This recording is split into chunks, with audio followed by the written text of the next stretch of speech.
E aí o rei olha e fala: quem vai ser o mestre? O maestro, né? Quem vai ser o maestro do louvor?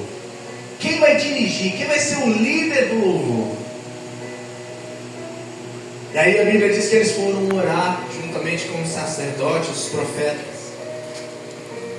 E aí ele fala: Deus levantou um homem, e ele que vai conduzir todo esse louvor. E o negócio foi tão forte, tão impactante, tão sobrenatural, que a Bíblia Sagrada vai dizer lá no livro de 2 Crônicas, que havia mais de 7.000 pessoas dentro do templo, e milhares do lado de fora. A Bíblia diz que quando esse homem começa a louvar, começa a cantar ao Senhor, a Bíblia diz que encheu-se o templo de uma fumaça tão grande que ninguém conseguiu ficar de pé. Olha que tremendo isso. O homem abriu a boca, começou a tocar. A glória de Deus veio tão forte que ninguém ficou em pé. De tamanha glória, e as pessoas lá fora sentiam a presença de Deus. Que aquele homem, através da sua vida, através da sua santificação e através do ministério de louvor dos levitas da época, trouxeram a presença de Deus para aquele lugar. Era um homem muito usado. Mas até quem é muito usado, queridos, se não tiver uma percepção espiritual, está propenso a cair também. Sabia disso? Nós vamos falar de um homem chamado Asaf. Acredito que todos conhecem, mas se não conhece, vai conhecer agora, amém? Amém. Salmo 73. Vamos ler o versículo 1 em diante. O título, pelo menos aqui na minha Bíblia, está assim, ó: a prosperidade dos ímpios faz duvidar da justiça de Deus. Olha o título dessa mensagem: prosperidade do ímpio fez Asaf duvidar da justiça de Deus. Leiamos, queridos. Diz assim: verdadeiramente bom é Deus para com Israel, para com os puros de coração. Quanto a mim, os meus pés quase se desviaram, pouco faltou para que eu escorregasse em os meus passos, pois eu tinha inveja dos soberbos ao ver a prosperidade dos ímpios, porque não há perto na sua morte, mas firme está a sua força. Não se acham em trabalho como outra gente, nem são afligidos como outros homens, pelo que a soberba os cerca como um colar, e vestem-se de violência como de um adorno. Os olhos deles estão inchados de gordura, superabundam as imaginações do seu coração.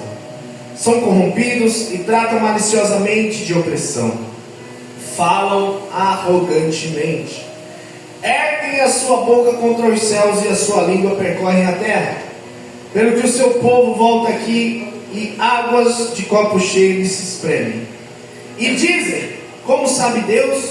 Ou há conhecimento no Altíssimo? Eis que estes são os ímpios, todavia estão sempre em segurança, e lhes aumentam as suas riquezas. Versículo 13: na verdade que em vão tenho purificado meu coração, e lavado as minhas mãos na inocência, pois todo dia Deus tem me afligido e castigado toda manhã. Pai, aqui está a tua igreja, aqui está a tua palavra. Que o Senhor venha falar conosco assim como o Senhor falou comigo, Pai. Dê-me sabedoria e discernimento para conduzir a palavra conforme o teu Espírito Santo, em nome de Jesus. Amém. Queridos, nem parece o mesmo homem que eu comecei aqui na introdução, né? Olha só que interessante. Asaf, ele era da tribo de Levi. Lembra de Levi? Lá, filho de Jacó, das 12 tribos de Israel. gente voltar um pouquinho lá no Velho Testamento, nós sabemos que as 11 tribos receberam herança, né? Josué repartiu ali a herança das 11 tribos. Só que Deus olhou e disse: a tribo de Levi não vai receber herança, nem terra, nem gado, nem ouro e nem prata. E as pessoas: mas por que, Senhor? Porque eu vou sustentá-los. Então a tribo de Levi foi a única tribo que não recebeu herança alguma. Não receberam nada. A herança que eles receberam era uma herança espiritual. A presença, eles foram encarregados de levar a arca, né?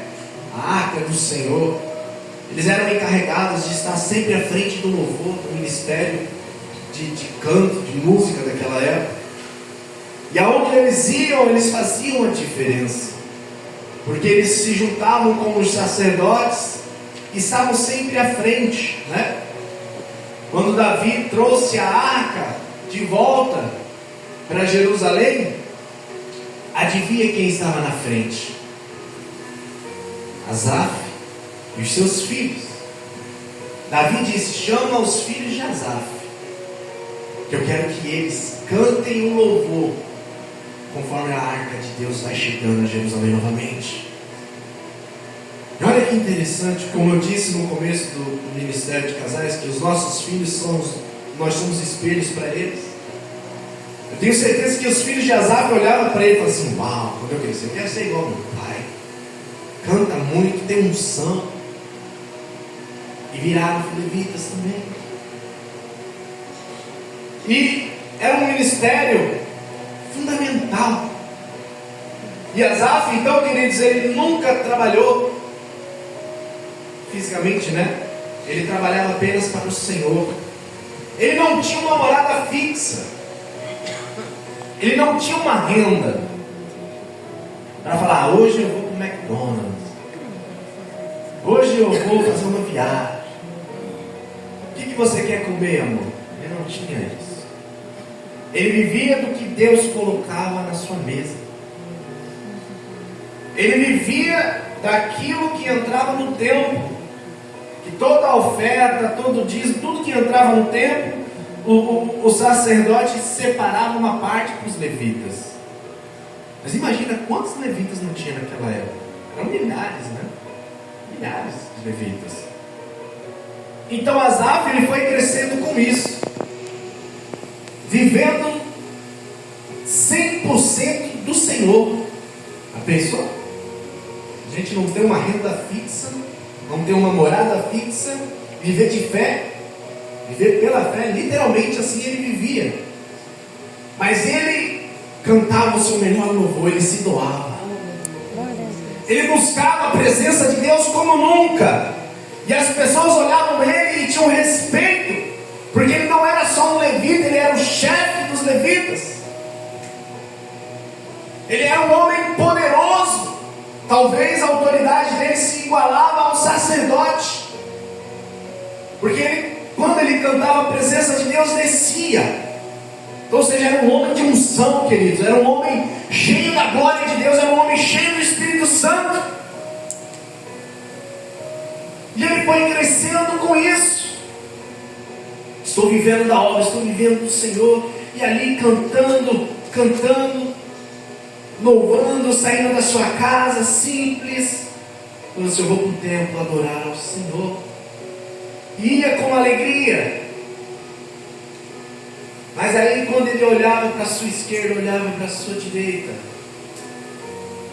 ele começou a reparar nas outras pessoas. Ele começou a reparar naqueles que não serviam ao Senhor. E ele ia a pé para o templo. Aí ele via lá o cidadão ímpio com a carruagem do ano, né? Hoje é carro do ano, naquela época era carruagem do ano. Vê lá o ímpio com aquela carruagem linda, com aquele cavalo, com os pelos bem mais bonitos, bem mais tratados do que o cabelo dele, a barba dele.